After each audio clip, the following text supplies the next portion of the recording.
Good morning. Good morning. How are you doing? This is the first time properly on the YouTube live thing, and I don't like the way that when I first log on here that when I move around it does this cameraman thing. I'm just going to leave that for this moment. Let's just leave it. Let's see how it is. Let's see how it plays out. I don't like the way it's a bit disconcerting. Makes me feel a bit seasick. Yeah. Hope you're all right. Anyway, hope you're doing okay. It's Tuesday. I mean, not the normal Monday because there were things going on yesterday that meant I didn't do this. So I thought I'd do it today instead, just because really I wanted to give the YouTube thing a go. And I thought, let's what can we talk about? What can we talk about today? And I was having to flick through some things. I collect things together. I use Trello and collect things together, things that I want to watch, things that I think that'd be interesting to talk about, and I do that. And I pulled this one up, and it kind of resonated with me. And I find that's often a good kind of barometer about what to chat with, isn't it? What's resonating with you at the moment, So I thought I'd talk about this, and the thing that struck me was that the first statement I read was, people that do all right are people who believe that they're in control of their lives. And I tussled with that for a bit because I thought, is believing you're in control of your life enough? Or do you have to be in control of it? And then I remembered the Stoic philosophers thing that you can't control everything, and you have to, you can't control everything. You have to accept the things that you can't control and set your happiness on the things that you can control. And for me, control the hell out of the things you can control. Because if you can control something, then you should get right on it and kind of control it. So that alludes to the second point. So there is something about believing you're in control. I think, and it goes back to the thing that I've often said, which is you kind of the ideas that you have about yourself kind of come to fruition, don't they? The ideas and it's that thing that you cannot see. You cannot be what you cannot see. So if you develop a feeling of being in control, then that idea would suggest that you will do better at being in control because you feel like you feel like you are, Um, and I suppose one of the things about feeling in control is if you feel in control, you're not kind of hoping for um, luck, I suppose, to happen. If you're feeling in control, then you think, right, well, this is down to me to kind of to do something with, And I think there's a problem, isn't there, where we put everything down to oh, well, that's just good luck or that's bad luck. And I mean, I know some people who I look at them and I think of myself like this in some ways. Really, I feel very lucky. And I think one of the problems with falling into that trap is that actually a lot of the luck that we have, I mean, some things are chance. That's the Stoic philosophers thing. But a lot of the luck we have, we kind of generate ourselves from doing things, behaving in particular ways, approaching things in a particular way. Caroline Webb's approach goals, if we set positive approach goals, what do I need to get out of this? What can I do out of this? What do I need to do in order to be at my best when I do this next activity? And that doesn't mean it'll go perfect. It just means you're at your best. And that's one of the things I say when I'm delivering sessions. I'm talking to our level 5 students today, and one of the things that I always set my stall out with in my head is, have I prepared for this?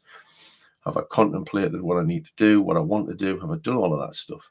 And if I have, then it'll go how it goes, because there are too many other variables. And that's the other point, is that one of the things that this post that I saw said, the people who are kind of do the best and write their happiness are also the people that embrace the random. They accept that there are things that will occur, there are things that will happen that are completely outside of their control. It's really hard to stay on task when you try to do that, but it's really hard to stay on task, and because things crop up in our worlds, don't they? And when they do, embrace that random. I'm a great believer. I have a notepad by me all the time. So when I'm in one of them deep work tunnels, contemplating something, doing something, writing a lecture, reading something that I need to kind of keep my head in, when I'm doing all of those things and something pops in, I embrace that and I go, right, okay, I've just thought of that. What do I do with that? And I either make a note in my calendar or I make a note on a notepad, which I then deal with it at the end of the day, or deal with it once I'm out of the deep work tunnel. So I embrace that randomness. I don't think, oh, here I go again, think about other things. Just go, right, what is it? Deal with it. Park it somewhere. Hate that phrase. Park it somewhere and leave it there. Leave it in a place where I'm going to find it once I'm finished in this deep work tunnel. So you have to embrace that. You have to embrace that randomness. And the final thing was that there was a few different things in here, but these are the ones that I picked up, is they use their goals to make decisions automatic. This is really important. It's really important to identify who you are. Remember, I've been talking about this the last few times. If you're trying to initiate a positive habit, start with identity.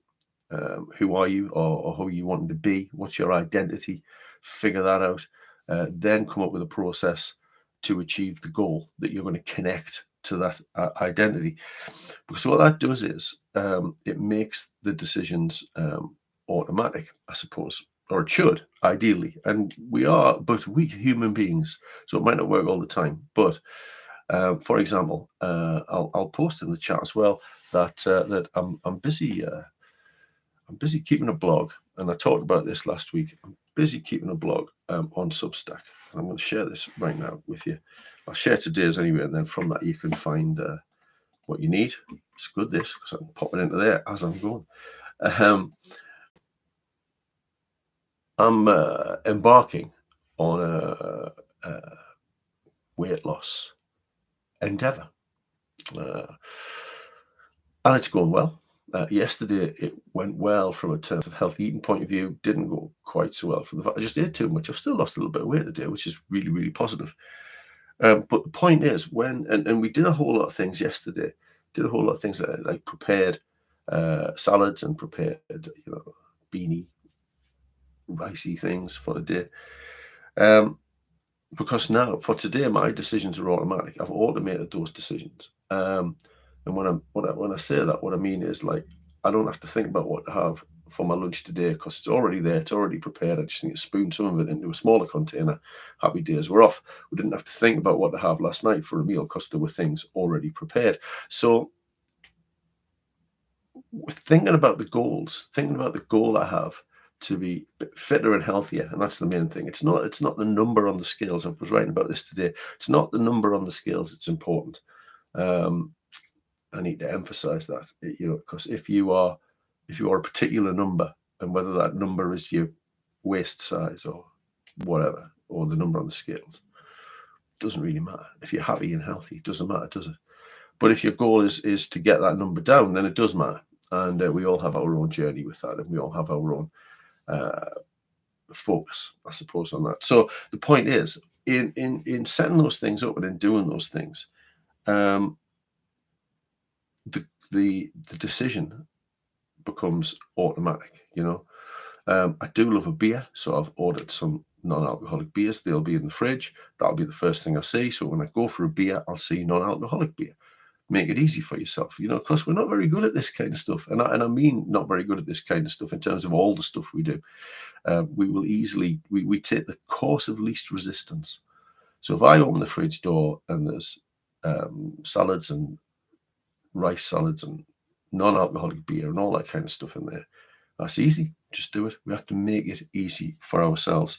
So believe you're in control of your life. Believe you're in control of what you're doing and what's going on. Embrace the random. Embrace the random. Things are not going to go the way they do. One of the phrases I've often used in these little chats is that the plan only survives first contact. That's a thing from the forces. A plan only survives first contact. As soon as you get into the day and you have a skirmish, you might have to replan. But embrace that randomness. Accept that's the way it's going to be. And then finally, behave in a way where your decisions are automatic. Okay, so there you go. I don't know how this has been. It's absolutely... I need to sort out this camera thing, because I don't like it. It's awful. But there you go. I'll sort that out, figure out why that is, why I've just got a static picture. Because look, when I move around, it kind of moves with me. I mean, that's very clever. It's very clever. but it's a bit distracting for me. I don't know if it's distracting for you. Let me know. But there you go. So have good days. Have a good Tuesday. I may return in the morning, I suppose, because it's Wednesday tomorrow, and I normally do one of these on a Wednesday. But have good days, and we'll see you sometime again this week, hopefully in the morning. Take care.